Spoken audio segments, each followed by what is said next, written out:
4 वर्ष जर तुम्हाला एखादी परमिशन काढता येत नसेल तर तू आहे तुमच्या जिंदगीवर। कसले अधिकारी हो तुम्ही? पोरांच्या जीवाशी खेळता का? विद्यार्थी आहे, विद्यार्थी शिकायला येतात तिथे, डिवायडर क्रॉस करून तुम्ही इथे उड्या मारून येतात ते तरी बघा।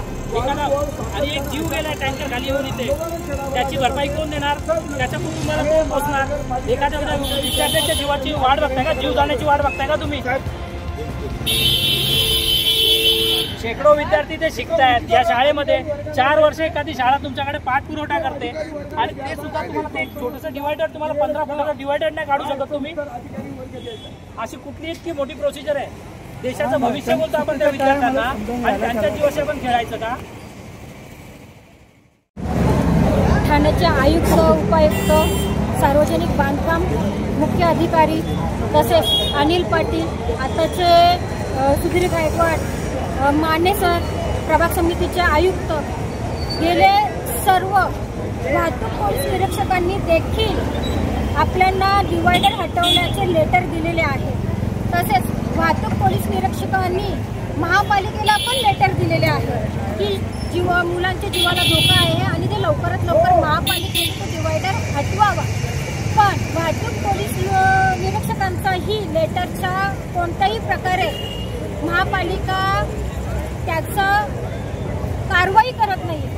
तसेच आपण आतापर्यंत 4 वर्ष या डिवायडर हटवण्यासंदर्भामध्ये पाठपुरावा केलाय, पण साधे आमचे जे पत्रव्यवहार आहेत कदाचित ते कचऱ्याच्या टोपलीत फेकत असतील आणि आपण देशाचे भावी नागरिक म्हणून ज्या विद्यार्थ्यांकडे पाहतोय त्या चिमुकल्यांचा जीव जाईपर्यंत कदाचित या प्रशासनाची वाट बघत आहे।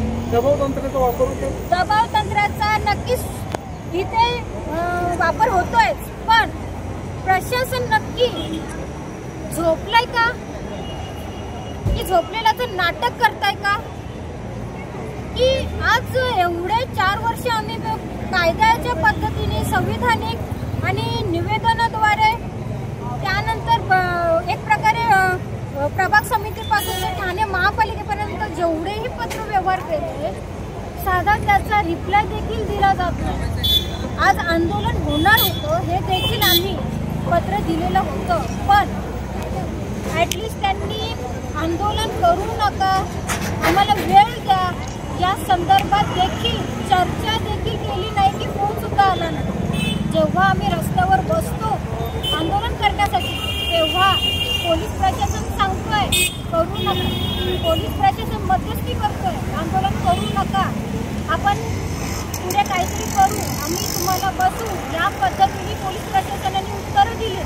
पण सार्वजनिक बांधकाम विभागाचे इंजिनियर जे अनिल पाटील आहेत ते स्वतः इथे येऊन गेलेले आहेत, त्यांनी पाहणी केली, त्याचे आपल्याकडे CCTV फुटेज पण मिळतील, पत्रव्यवहार देखील मिळतील, पण आज त्यांनी इथे यायला हवं होतं पण तसंही आलेलं नाही। सर्व अधिकाऱ्यांनी जबाबदारी झटकण्याचं काम केलंय। आज माझं काम नाही त्याचं आहे, त्याची जबाबदारी नाही याची आहे, अशा पद्धतीने टोलवाटोलवीची उत्तरं दिलेली आहेत। आणि आम्ही पुन्हा आव्हान करतो की आज पोलीस प्रशासनाच्या मध्यस्थीने हा आंदोलन आम्ही मागे घेतलं आणि याच्या पुढं आम्ही याच प्रकरणावर पुन्हा चक्काजाम करू।